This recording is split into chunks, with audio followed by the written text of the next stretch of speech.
안녕하세요. 건행머썸TV 공인회계사 천승후입니다. 자, 이번 영상은 감정평가사 2020년 기출문제를 총 4파트로 나누어서 소개를 해드리도록 하겠습니다. 제가 감정평가사 회계학을 2000년 7월부터 강의를 시작을 했는데요. 감정평가사 회계학 기출문제 중 가장 난이도가 높았던 연도는 제 기억상으로는 2002년도와 2020년도입니다. 그래서 그런 말도 많고 탓도 많은 2020년 회계학 기출문제를 총 4파트로 나누어서 소개를 해드리도록 하겠습니다. 자, 우선 오늘 영상은요, 첫 번째 파트로서 쉬운 유형의 문제, 즉 첫 번째 유형에 해당하는 문제 2개 나눠 가지고 소개를 해드리겠는데, 그 첫 번째 내용입니다. 자, 시작하도록 하겠습니다. 선 41번 재무정비 질적 특성에 관련된 문제인데요. 설명으로서 옳지 않은 것은 이 출제가 되었습니다. 전형적인 유형의 문제입니다. 2번 문항이 틀렸는데요. 중요성의 개념, 중요성, 기업 특유 관점의 목적 적합성을 의미하니 회계기준위원회는 중요성에 대한 획일적인 계량 임계치를 정하거나 특정 상황에서 무엇이 중요한 것인지를 미리 결정할 수 있다, 결정할 수 없다, 결정할 수 없다고 하였죠. 이건 단골 메뉴입니다. 기본서 때부터 계속 강조했던 그런 전형적인 유형이 되겠죠.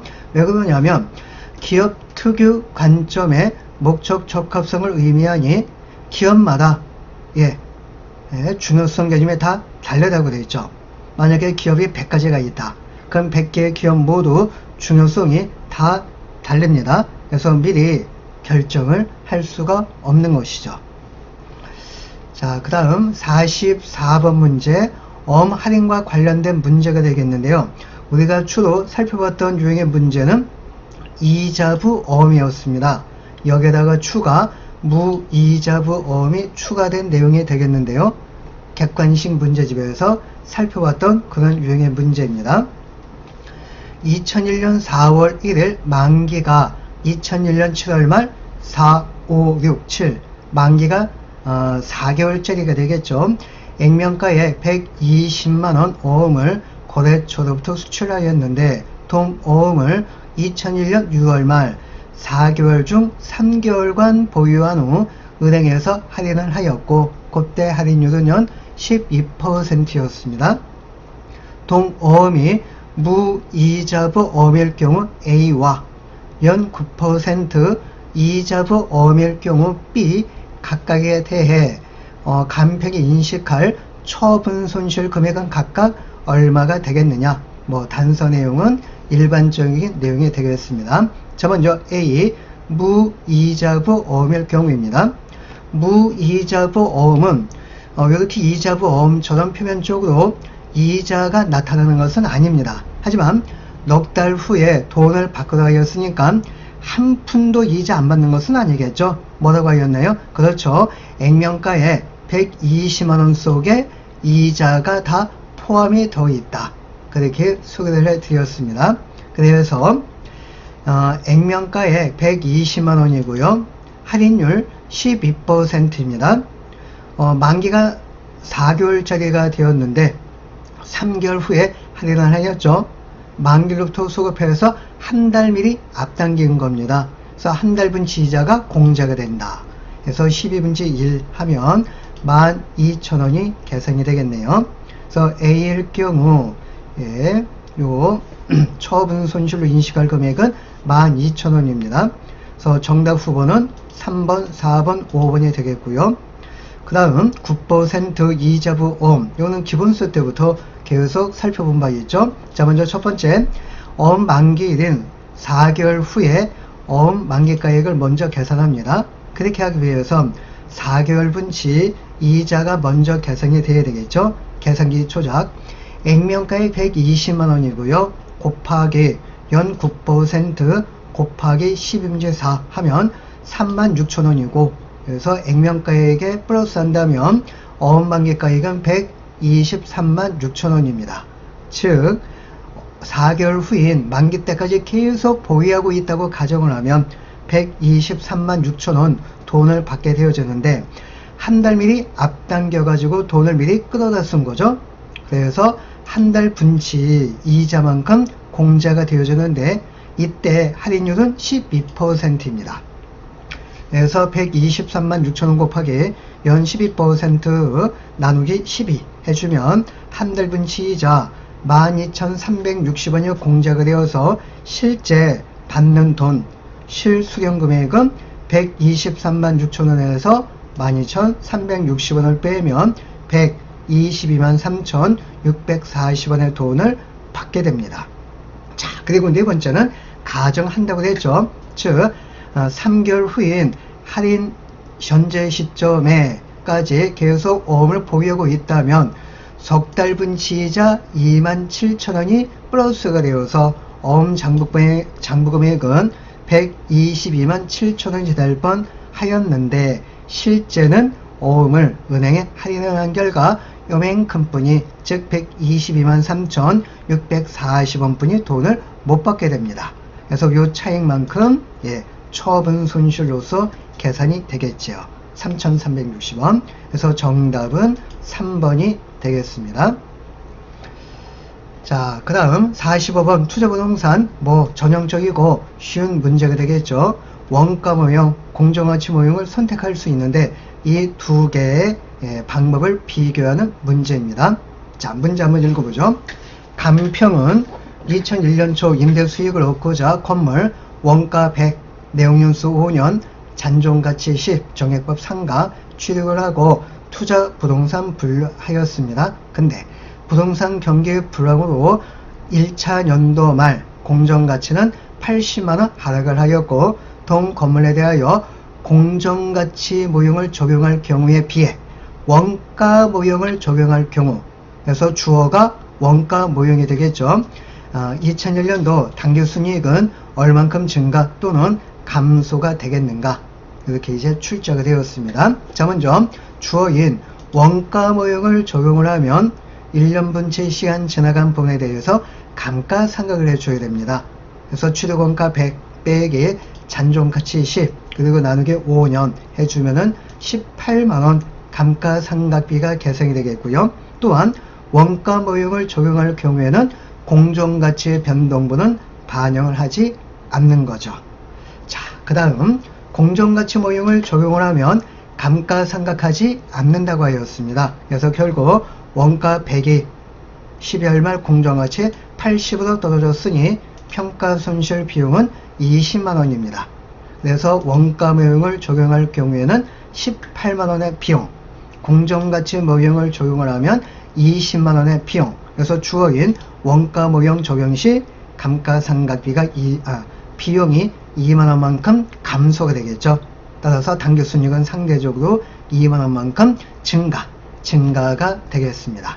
그래서 정답은 1번. 자, 그 다음 48번 토지 취득원가 구성 항목이 되겠는데요. 기본적인 문제가 되겠죠. 그래서 취득원가에 포함해야 할 항목을 모두 고른 것은, 자, 가번 토지 중개수수료 및 취득세는 당연히 기본적인 원가 포함이 되겠죠. 그래서 가번이 없는 5번이 정답 탈락이 되겠고요.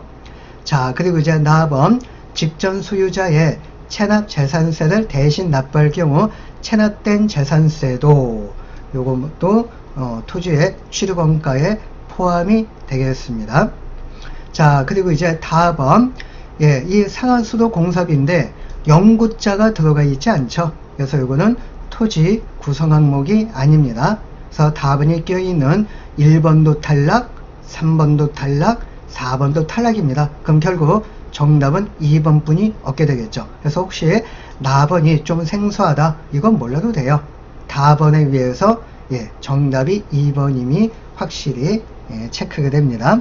자, 나머지 라번 영구적이지 않은 배수 공사 비용 등도 영구적이지 않으니까 토지 취득원가가 아닙니다. 별도 구축물로 처리가 되겠고요. 토지 개발 이익에 대한 개발 부담도 토지 취득원가를 구성을 하게 되겠습니다. 그래서 정답 자, 다음번 문제 개발비 관련 문제입니다. 간평은 신약 개발을 위해 2001년 중 연구활동 관련 50, 얘는 무조건 비용 처리가 되겠죠. 개발활동 관련 80을 지출하였는데 이 80 중 30은 2001년 3월 1일부터 9월 말까지 지출되었고요. 나머지 금액 50이죠. 10월 1일 이후에 지출되었습니다. 자, 중요한 정보. 무형자산 인식기준을 충족한 것은 2001년 10월 1일부터입니다. 그래서 10월 1일 이전은 요건을 충족하지 못했으니까 무형자산이 아니고 비용 처리가 되고 있고요. 그리고 무형자산 요건을 충족한 10월 1일 이후부터 지출한 것이 개발비 무형자산으로 처리가 되겠죠. 그래서 80만원 중 30만원은 비용 처리가 되겠고요. 나머지 금액 50은 10월 1일 이후에 지출되었으니 얘는 개발비 무형자산으로 처리가 될 금액입니다. 자, 또한 다음 연도 2002년 초부터 2002년 말까지 40을 추가 지출하였고요. 신약 개발을 완료를 하였습니다. 그래서 요 40만원도 개발비 무형자산으로 처리가 될 금액이 되겠죠. 그래서 총 개발비로 처리가 될 금액은 2001년 10월 1일부터 12월 말까지 지출이 된 50만원과 2002년도에 지출된 40일 동안 90만원입니다. 자, 또 무형자산 인식한 개발비 90만원은 2003년 1월 1일부터 사용이 가능하다고 하였습니다. 그래서 이때부터 바로 상각 작업이 진행이 돼야 되겠죠. 그래서 내용용수 4년 잔존가치는 없고요. 정액법 상각을 합니다. 이때 2003년도 개발비 상각액은 얼마가 되겠느냐. 그래서 원가 90만원 나누기 내용용수 4년 하면은 상각액은 22만 5천원입니다. 그래서 1번이 정답이 되겠죠. 자, 또 기타 출제 가능성 있는 부분으로서요. 12월 2003년 말 장부 금액은 얼마냐? 이것도 출제가 될 수 있는데 2003년 초 원가 금액 90에서 1년 시간 지나간 분에 대한 상각비 22만 5천원을 빼면 2003년 말 장부 금액은 67만 5천원이 되겠습니다. 자, 다음번 문제 법인세 회계에 대한 기본적인 문제입니다. 자, 법인세 관련 자료가 이렇게 박스에 나와 있고요. 세무조정사항 그리고 세전순이익 주어졌고 세율 20% 일정하다. 2001년도 법인세 비용은 얼마냐? 법인세 비용은 회계이익에다가 세율 20%를 적용을 하는 것이고요. 회계이익은 세전순이익 49만원에다가 영구적 차이, 여기선 접대유 한도 초과가 영구적 차이죠. 6만원을 더해주면은 회계이익은 55만원이에요. 여기에다가 세율 20% 적용을 하면 법인세 비용은 11만원입니다. 그래서 4번이 정답이 되겠고요. 자, 또한 기타 출제 가능성 있는 부분으로서 만약에 법인세 부담액 또는 법인세 납부액은 얼마냐 이렇게 한다면 회계이익 55만원에다가 일시적 차이를 플러스 마이너스에 줘야 되겠죠. 그래서 감가상각비 한도 초과는 송금 불산입인이 더해주고 정기예금 미수이자는 입금 불산입인이 빼준다면 과세소득이 나오겠고요. 여기에다가 세율 20% 적용을 하면 법인세 부담액이 계산이 되겠습니다. 또한 이연법인세 자산 또는 이연법인세 부채도 출제가 될 수 있죠. 감가상각비 한도 초과는 송금 불산입입니다. 이거에 대한 텍스 효과는 이연법인세 자산이고요. 정기예금 미수이자 25,000원은 입금 불산입입니다. 이거에 대한 텍스 효과는 이연법인세 부채라고 하였죠. 그래서 이 송금 불산입 125,000원에서 입금 불산입 25,000원을 빼면 송금 불산입이 금액이 더 크게 계산이 되겠네요. 10만원이고 이거에 대한 텍스 효과는 바로 이연법인세 자산입니다. 그래서 이연법인세 자산은 2만원. 그래서 이런 기타 출제 가능성 있는 부분도 꼭 공부를 부탁드리도록 하겠습니다. 자, 그 다음 재고자산 감모손실이 되겠는데요. 재고자산 감모손실 요거 공식 아시죠? 장부상 수량보다도 실제 창구에 남아있는 수량이 모자라는 경우 이거에 대한 손실 부분이 감모 손실이고요. 이 감모 수량에다가 곱하기 한 개당 원가를 곱하게 준다면 바로 감모 손실 금액이 계산이 되겠습니다. 자, 이걸 또 풀어쓴다면은요, 장부상 수량에다가 단위당 원가를 곱하게 주고요, 빼기 실제 수량에다가 단위당 원가 금액을 곱하게 준 거 하고 똑같은 내용이 되겠죠. 또한 이 앞에 부분 장부상 수량 곱하기 한 개당 원가가 바로 취득 원가로 파악한 장부상 기말 재고액하고 동의어입니다. 그래서 이에 대한 자료가 아싸리 박스 내용에 주어졌어요. 취득 원가로 파악한 장부상 기말 재고액이 25만원 주어졌고요. 그 다음 여기 산식 보시면 뒤쪽 부분이 있죠. 실제 수량에다가 곱하기 한 개당 원가, 이렇게 곱하게 준다면 이것이 이제 뒤쪽 파트가 되겠는데요. 이것이 이제 다 자료에 제시가 되고 있습니다. 그래서 A는 실제 수량이 800개이고요. 한 개당 원가 100원. 그 다음에 B는 실제 수량이 250개고 한 개당 원가는 180원이고요. 그 다음에 C는 실제 수량 400개에다가 한 개당 원가 250원 곱하게 주면은, 그리고 마지막에 일반 계산기 GT키를 눌러주신다면 요거에 대한 즉 실제 수량 곱하기 한 개당 원가 계산한 금액이 나오겠죠. 그 금액이 22만 5천원입니다. 그래서 감모 손실로 인식할 금액은 바로 2만 5천원이 되겠습니다. 그래서 정답은 3번이 되겠네요. 자, 원책 2020년도 기출문제가 난이도가 높다 보니까 이거는 총 4파트로 나누어서 소개를 드리도록 하겠고요. 그래서 그 중에 첫 번째 파트는 바로 여기까지 소개를 해 드린 겁니다. 그래서 다음번 영상에서는 쉬운 유형의 문제, 첫 번째 유형의 문제 중 두 번째 파트를 소개를 해 드리도록 하겠습니다. 자, 마지막 부분까지 시청해 주셔서 감사의 말씀을 드리고요. 구독, 좋아요, 알림 설정 꼭 부탁드리도록 하겠습니다. 감사합니다.